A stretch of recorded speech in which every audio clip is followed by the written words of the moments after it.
Hi, it's Warren Huart here. Hope you're doing marvelously well today. In my last video, we touched on some mastering techniques that you can do at home. Mastering's really, really important. It's the last thing in the chain that you're going to do. A lot of people will put a lot of stuff on their mix bus if they're recording, not through a console, they're just recording in the box on their laptop, etc. They'll put it on their 1-2 master mix bus, which I think is not a bad idea. I mix with EQ and compression on a mix bus, but I use it in a much more gentler way than I would if I was mastering. So in the last video, I showed you just a really simple, quick mastering tool that I do for most of my mixes. Today, what I want to do is try 3 or 4 different options of different plugins, different EQs, different compressors, etc. And I'm just going to wing it and open up stuff and try it. So let's just see how that works. Anyway, please subscribe. So also go to producelikeapro.com and you can sign up on the email list there and you'll get exclusive videos on recording piano, behind the scenes at Sunset Sound, recording drums. There's files to download and we're always doing giveaways. Also, you can get my drum samples there as well, which includes Alice in Chains drum samples and lots of other cool things. Anyway, so please subscribe. Please go to producelikeapro.com. Anyway, here we are. We're back to the same song we had last time. So this is an artist called Lyric and the song Linger.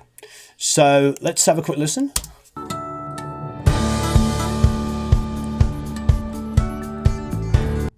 I think last time we went to the end of the song where it's denser here. Step by step and blow by blow, don't let them tell you where to go. So basically everything I was doing was sort of around this section here. First thing let's duplicate the file. So here we have an untreated file that hasn't been mastered. So let's duplicate here. We'll just call it, let's call it M1, master 1. Okay. Now we can let's go to Audio Suite again. Now last time I used, I believe it was under Other, I used T-Rax, which I love. It's a quick, easy way of doing stuff. But let's try some other stuff. What should we do? And I mean that what should we do? Let's go to a favorite of mine. Let's go and use the analog channel. Now this has got some grit and grind on it, but I kind of like that. Let's go to the analog channel 202. Dun, dun, dun. Here it is. Okay, so take the section, let's put it in a preview. Step and blow by blow, don't let them tell you where to step and blow by blow. Out of preview. Step and blow by blow, don't let them tell you where to step. Cool. Thing about this, which is fantastic, is it's a tape simulator. I mean, this thing rules. So at the moment, we've got it set to a modern 30 IPS machine, which is probably something like a Studer. What was the last series of Studer called? I've used them 100 times. I'm completely blanking. 827. There was a machine called a Studer 827. They even made a version called the Gold, which is probably, I won't get into a fight about it, but probably the best tape machine ever made. I mean, it sounded amazing. You got all the benefits of tape. You got a little bump on the low end. You got this beautiful sparkly top end. It was an amazing machine and still used today, obviously, in many studios. We have a Studer A80, for instance, that we use. And it was also stupidly quiet. So just the pinnacle of tape. So, but let's not do that. Let's not use a beautiful 30 IPS. Let's go for vintage. And let's try doing something like going for 7.5 IPS. Now what this is inches per second, so 7.5 inches per second. So what that means is the tape is now slowing down. And what that will do is it affects our top end a little bit. So we don't get quite the crystal clear detail in the top end, but we get this lovely bump in the low end. So let's see what we've got. Let's have a listen. Step and blow by blow, don't let them tell you where to step and blow by blow, don't let them tell you where to step and blow by step and blow by blow. Step and blow by blow. And it's compressing. I mean, I can hear a lot more going on now.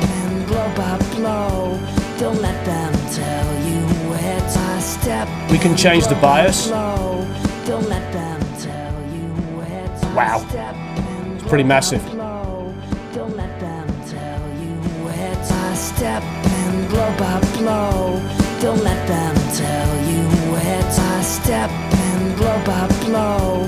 Set a release time.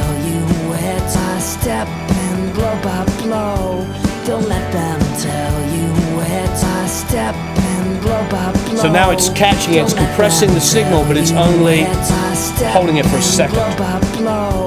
Don't let them tell you where to step and blow by blow.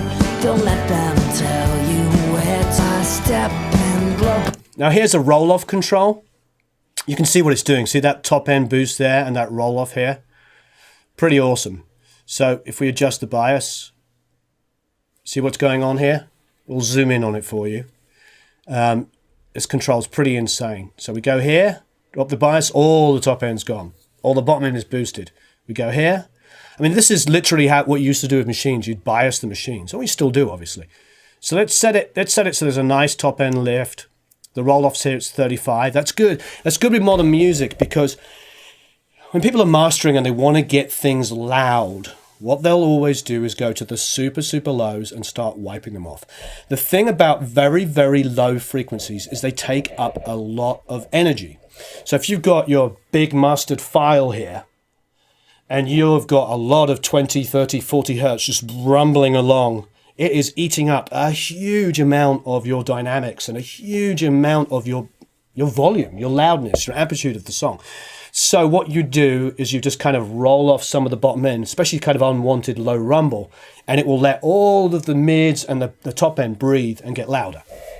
So I think 35 is nice, because kick to me is traditionally 60 or 70 hertz for the thump, and then 40 to add a little bit of weight, and then everything below that is nice to roll off. So I think 35 as a standard thing is pretty cool.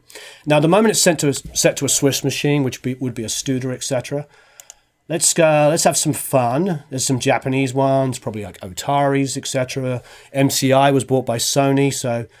But you see here, you got USA M. I presume that's the MCI machines, and here's an Ampex USA A. Let's see what that sounds like. Step and blow by blow. Don't let them tell you where. See if in real time it can change. Blow by blow. Don't let them tell you where to step. You see what happened there? Don't let them tell you where to step and blow by blow. Don't let them tell you where to step. It's all about the low end. The Swiss is rolling off a lot more effectively. There's a little bit more of a bump going on there. Now we can add this bump now. Oh, that's massive. Hear that bottom end come in. None.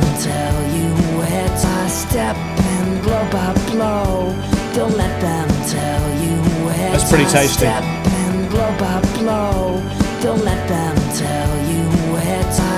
So, let's have a listen. Without. Don't let them tell you where to step and blow by blow. Adjuster output. Tell you where to step and blow by blow. Don't let them tell you where to step and blow by blow. Peaking a little bit. Don't let them tell you where to step and blow by blow. Don't let them tell you where to step and blow by blow. Don't let them tell you where to step and blow by. Okay, you know, the purists are going to give you a hard time for the occasional transient hitting it. You know, I've been at a lot of mastering sessions, and if there was a problem with occasional transient hitting, no records would be on the radio. Now, obviously, you don't want full-blown digital distortion, but an occasional transient is not going to kill you, especially if it's a nanosecond like that. But let's just err on the side of caution. So we've got 0.9 here. So let's see what that's like. Step and blow by blow. Don't let them tell. Now let's hear it without. Step and blow by blow. Again. I step and blow by blow. Don't. That's pretty tasty. Now, it just comes down to like, what do you want to do? What I love about this is that sounds like a tape machine to me. You know, having grown up using tape machines, that sounds like a tape machine. Now, this plugin I think would be really fantastic on very, very digital recorded. You know, if you did all of your stuff in Logic, say for instance, and it's all just like the stock plugins, which are fantastic that come with it. You know, the stock instruments, the virtual instruments. This is the kind of thing that would be great to use afterwards, because if everything is digital, you've got tons and tons of different plugins and stuff. An analog simulator like this that can give you a really good tape simulation would be just amazing to warm up your mix. And there's just something about that stodginess, that kind of like glued togetherness that tape brings, which is fantastic. And honestly, this is I don't know what they are. I think the classic pack or whatever, this kind of stuff is like $300, and it gives you a lot of different variations. Cool. So I love that plugin. The analog channel AC202. All right, let's move on and see what else we got. Okay. We've got tons more McDSP stuff here. But let's have a look. Oh, you know what? Here, just for schniggles, let's open up the MC202. Now, this is a multiband compressor. Let's have a listen. See what different. I step and blow by blow. Don't let them tell you where to step and blow by blow. Don't let them tell you where to step and blow. I step and blow by blow.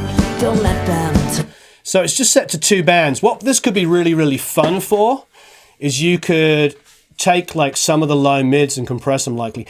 Sometimes I find in mixes, and I think we talked about this on the last mastering one, you know, even my mixes and stuff like that, I spend a lot of time taking out some low mids. There's particularly when you've got drums, bass, and guitars together, there's a lot of 350 going on. There's a lot of like, that's a good low mid frequency on a guitar. It's also a nice roundness on a bass. It's not quite the bottom end, you know, where you can get 100, 110 on a bass.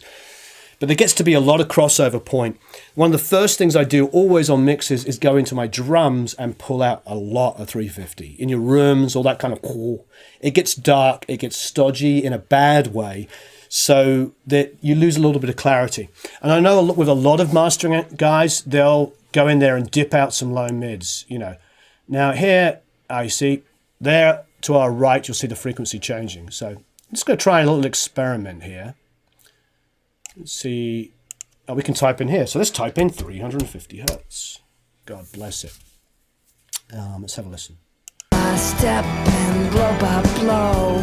Don't let them tell you where to step and blow by blow. Don't let them tell you where to step and blow by blow. Don't let them. You know what I'm going to do in real time? I'm going to go and just grab that. Here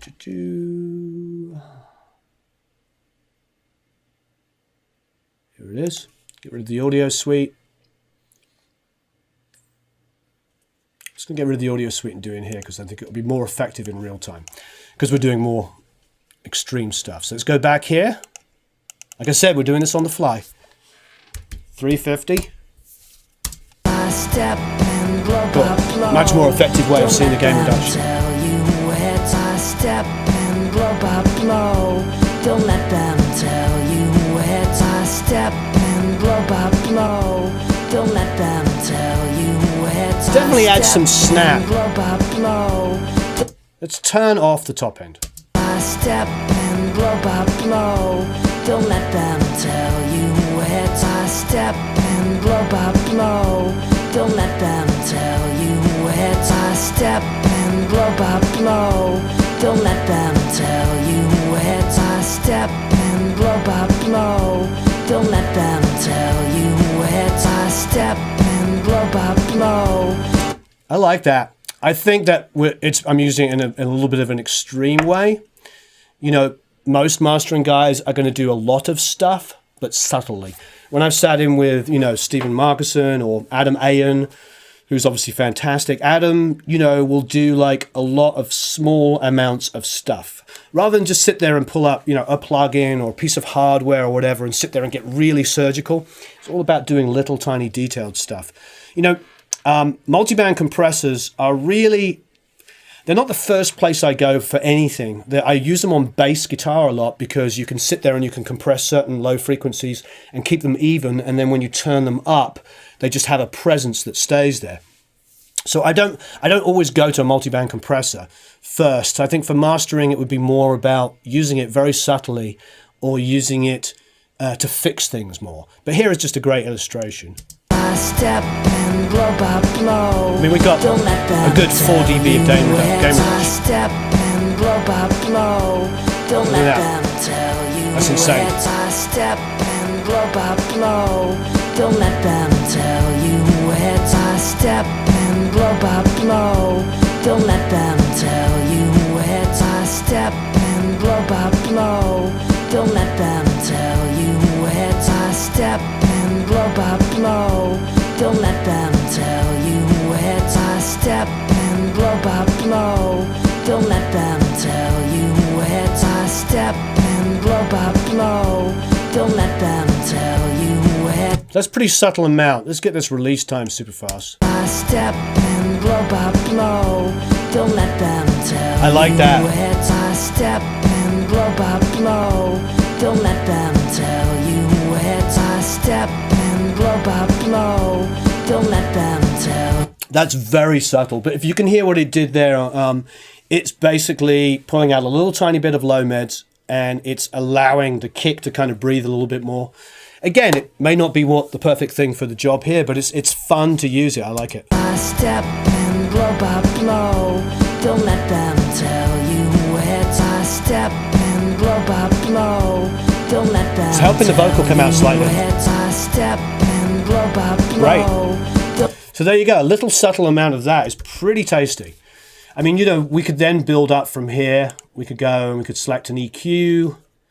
You know, let's go. Let's keep it in the analog world. So let's go to the filter bank. Another McDSP for snits and schniggles. Okay. Here we could do a little. You know what? I'm going to use the 4-band because I can also do some additional roll off. So let's go to the 4-band one. And this is like, you know, like I was saying, the very first mastering one we didn't use individual plugins. We just used the T-Rex, which is like an all-in-one one. But I think this is fun to just kind of see what you can do in details way. So the first thing I'm doing here is like I went to a 12 dB octave slope, and I'm just going to roll off some lows. Let's go to like 30 and roll it off. Let's have a listen. Step and blow by blow. Don't let them tell you where to step. Very subtle. Don't. Okay, so let's go and find our kick drum. Let's go somewhere around. Step and blow by blow. Don't let them tell you where. Oh yeah, you feel it now. Let's tighten it slightly. So here you got the peak control. Step and blow by blow. You can really tighten it up. Step and blow by slope. Don't let them tell you where. See, that's like a whole low. Don't let them tell you where to step. Very gentle low boost.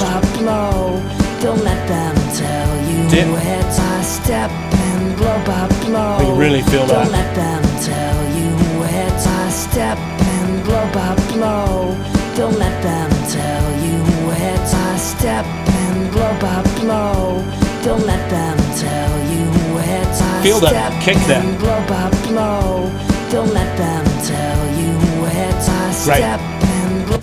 Okay, so let's put some air on the top here. You can see a little boost has taken our output out, so it's peaking slightly. Step and blow by blow. Don't let them tell you where to step and blow. Now, traditionally, when I was a kid, I was always told that the East Coast and the West Coast of America had different sounds. And I don't know how true that was, but, you know, New York mastering guys, like, of course, the great Bob Ludwig would boost around 10 or 12, and they'd do a little bit of air. So let's go to 12. Let's go up to like 12 here and do a nice little gentle slope. I step and blow by blow. Don't let them tell you where to step and blow by blow. Just add a little air. We can make this gentle as well, which I think would be nice. Don't let them tell you where to step. There you go. Blow by blow. Don't let them tell you where. So I'm reducing the dip and the slope and making it so it's a nice gentle lift. I mean, that's what's that starting out, probably like 5 or 6, and it's just a lift. I step and blow by blow. Don't let them tell you where to step. Now, bringing out that 350 may have lost a little bit of the bass. So I don't know. Let's try do something fun. Let's find where the bass is. I step and blow by blow. I'm going to go around about 110ish. I step and blow by blow. Don't let them tell you where to step and blow There you by go. blow. Hear the bass come in. Don't let them tell you where to step and blow by blow. You hear the doo-doo-doo-doo. That's me playing bass, so I recognize it. I step and blow by blow. Don't let them tell you where to step and blow by blow. Don't let. I'm really tightening the cue there, so there's just a little boost just for the bass. I step and blow by blow. Don't let them tell you where to step and blow by blow. Don't let them tell you where to step. Cool. Let's bring that output down just to nats. I step and blow by blow. Don't let them tell you where to step and blow by blow. Don't let them tell you where to step and blow by blow. Don't let them tell you where to step and blow by blow. Don't let them tell you where to step and blow by blow. Don't let them tell you. I'm actually going to bring this down even more, EQ wise, and just create a much gentler slope. I just think that could be fun. I step and blow by blow. Don't let them tell you where to step and blow. Listen to the snare. Blow. Don't let them tell you where to step and blow by blow. Don't let them tell you. Just that kind of like coming down. I've come down to 7 and above, and I've got a nice slope. What's nice is that snare. You hear the bottom snare come back in. I step and blow by blow. Don't let them tell you. You're just going ba-ba-da, ba-ba-da. This kind of really I cool. step and blow by blow. Don't let them tell you where to step and blow by blow. Don't let them tell you where to step. It's adding a razor edge on the vocal as well, which I really like. Okay, cool. And then, so last but no means least, let's go and find something just to give it a little. What I'm going to do here is go, because we've got some dynamics, I'm going to do a little bit more compression. What should we go for? Compressor bank CB4. Let's see what this does.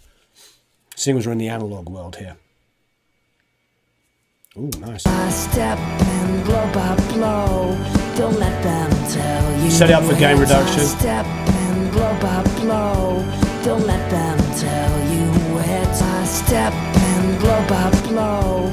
Don't let them tell you where to step. Oh yeah. and blow by Let's open it up. Don't let them tell you where to step and blow by blow. Don't let them tell you where to step and blow by blow. Don't let them tell you where to step and blow by blow. Don't let them tell you where to step. Cool. So I have it set to gain reduction, which is the GR. Let's go to the British one here. I step and blow by blow. Don't let them tell you where to step and blow by blow. Don't let them tell you where to step and blow by blow. Don't let them tell you where to step and blow by blow. Don't let them tell you where to step and blow by blow. Don't let them tell you where to step and blow by blow. Don't let them tell you where to step and blow by blow. Don't let them tell you where to step and blow by blow. Don't let them tell you where to step and blow by blow. Don't let them tell you where to step and blow by blow. Don't let them tell you where to step and blow by blow. Don't let them tell you where to step. So what's interesting about that is because we've done that bass boost, I feel like the bottom end on the kick is probably hitting the compressor quite hard. So even though it's only a tiny amount, let's bring it down slightly. Step and blow by blow. Don't let them tell you where to step and blow by blow. Don't let them tell you where to step and blow by blow. Don't let them tell you where to step and blow by blow. Remember, when you're compressing, if you have got certain frequencies that are super, super loud, especially low end, that will compress first. So it may affect how you hear everything else. So, you know, it's a kind of a fine balance between everything. Step and blow by blow. Don't let them tell you where to step and blow by blow. I'm also going to bring down some of that sizzle because it's nice, but it's a little abrupt. Step and blow by blow. Don't let them tell you where to step and blow by blow. Don't let them tell you where. Cool. So we're doing subtle things on everything here. Okay, now last but no means least, let's give it a little bit of limiting. Okay, so what do we have here? Is it that one? There you go. Step and blow by blow. Don't let them tell you where to step and blow by blow. Don't let them tell you where to step and blow by blow. Don't let them tell you where to step and blow by blow. Don't let them tell you where to step and blow by blow. Don't let them tell you where to step and blow by blow. Don't let them tell you where to step and blow by blow. Don't let them. Pretty idiot-proof. I like this. So threshold control, a release, adjustable release. It's not its fastest, but it's pretty fast. The ceiling is like basically it's stuck at 0 dB. Step and blow by blow. Don't let them tell you where to step and blow by blow. Don't. So it's not you know, giving us. It's giving us a pretty. It's keeping the dynamics there somewhat. You can see it.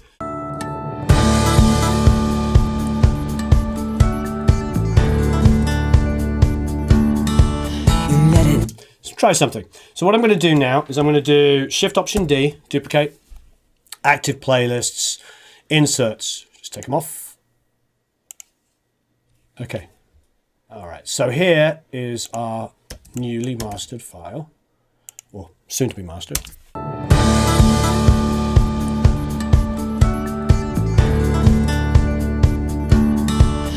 Let it linger inside of your head, slip from your. Basically, here's a before.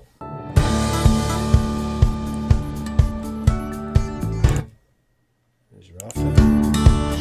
Let it linger inside of your head, slip from your finger. You said yeah, or so you said. Follow you to your grave. Just the ambience. Your heart into chaos. It's nice. The ambience is coming up more, as well as obviously the volume, etc. Let's go from here. So you said. Now, sometimes with and this is interesting. And sometimes when you do that boost of that top end like that, you'll get a little sizzle that you may or may not like. And you know, a lot of guys I work with just do this. We go to the dynamics, and they strap on a DSR. So, and I've seen this being used by many, many people. Now this one's the waves one. Let's go here. Step by step and blow by blow. Don't let them tell you where to go. Run and scream some more. They'll never keep you on the floor, 'cause you're meant to fly. Oh yeah. Here we go, try here.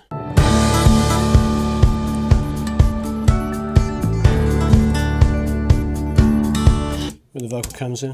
Or so you said. Just catching a little bit of that sizzle on the vocal. Don't let it follow you to your grave. Don't let it hollow. What's nice is that your ears are most sensitive between 3 to 5K. That is like where we hear the most detail. And for people that get hearing loss, I have a friend of mine that were pilots, you know, RAF pilots and stuff, and they that's where they had the biggest dip from jets and everything. Even wearing ear protectors, the jets just like killed them at 3 to 5K, and they can hear certain frequencies really, really well, but they couldn't actually hear speech easily, because the way that we recognize each other's voices is really in that 3 to 5K range. I know traditionally old school telephones only needed to carry 3 to 5K worth of information. So that's why they always sound so tiny like that. But that's what you need to hear to understand like it's my voice or somebody else's voice. But having said that, that can also be the most offensive frequency. So here we're at 5.5K. Or so you said. So that's so you said. Or so you said. You hear a little wispiness? Or so you said. It's there still, but just a tiny bit sweeter. It just dipped like a dB or two. So there you go. Thanks ever so much for watching. That's basically, if I was to do this with individual plugins and simulate what you can do with, say, one mastering stuff, and you get into a little bit more detail. Obviously, I might spend more than, 10 minutes doing it. I might get a little bit more surgical, but that's a sort of an overview. I find that there's always, not always, but often a 350 build up. I might want to boost my bass around about 110. I've usually got like 60 or 70 hertz that I want to add in my kick. And I try to roll off 20, 30 hertz, etc. down so there's not too much lows. And then from like 5 or 7 and above, a nice gentle slope on most of my mixes really helps. Add some air. I like multiband compression doing the 350. You can dip it out. The only reason why I do that is I don't want to kill it. I just want to even it out down there. And then, of course, a little bit of compression to get rid of some of these crazy transients, and then limiting over the top to bring up the volume. That's not the loudest one ever. You could go crazy and you could really compress and really EQ and really limit it. But it's a kind of quick overview. And those are sort of the starting point frequencies that I would go with. And I like, I really, really like the McDSP stuff. I'm glad we sort of did that today because it is the best analog simulation. Now, this was recorded with a lot of analog gear, so it might not need as much aggressive analog treatment as, say, something maybe that was done in a box with Logic or GarageBand or something like that. But essentially, having a good analog simulation plugin is pretty useful because, digital plugins are very clinical, and that's great. It's like HD photography. They show up every single perfect thing. The great thing about tape and tubes and all that stuff and old tube microphones is they blur the lines a little bit, as Pharrell would say. They blur the lines and they just kind of, make things seem a little glossier, a little bit more beautiful. So I highly recommend using analog simulations for that. Anyway, as ever, please subscribe. Go to producelikeapro.com and sign up for the email list. And I appreciate all of the comments. Your experiences, etc., really help me as well shape what we're doing. So please comment away, and thank you ever so much for watching.